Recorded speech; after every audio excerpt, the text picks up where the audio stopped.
Hello les gens, c'est la petite dépanne et aujourd'hui on se retrouve pour remplacer une magnifique résistance qui commence à rendre légèrement l'âme sur une cuisinière Thomson et on va voir ensemble comment on fait, c'est très simple et je vous montre tout dans la vidéo.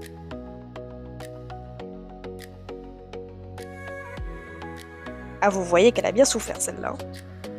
Tout d'abord, on commence par retirer l'arrière et vous voyez que ici la résistance est maintenue par des boulons. Bon, j'avais pris un peu d'avance parce qu'à une main c'est pas évident.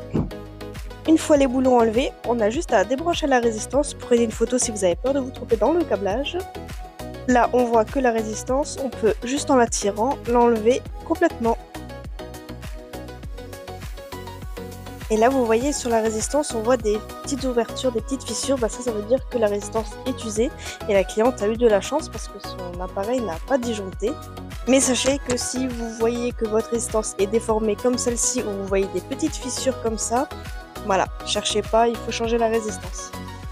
Et là, encore une fois, quand j'ai mesuré la résistance, elle avait la bonne valeur. Donc là, l'ancienne résistance contre la nouvelle résistance, on voit une grosse différence, mais voilà.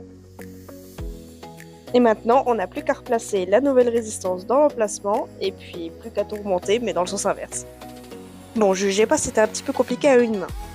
Et maintenant, pour fixer la résistance, vous allez la maintenir avec une main et de l'autre main, vous allez visser au moins un boulon afin qu'elle tienne bien. Voilà, une fois que vous avez vissé un boulon, c'est beaucoup plus facile, vous allez pouvoir remettre l'autre correctement. Donc là, vous voyez que la résistance est maintenue, ce sera beaucoup plus facile pour visser correctement avec un petit cliquet afin que la résistance ne bouge plus et qu'elle soit bien fixée. Une fois bien mis en place, on va venir serrer complètement les boulons et là, on est sûr que la résistance ne bougera plus.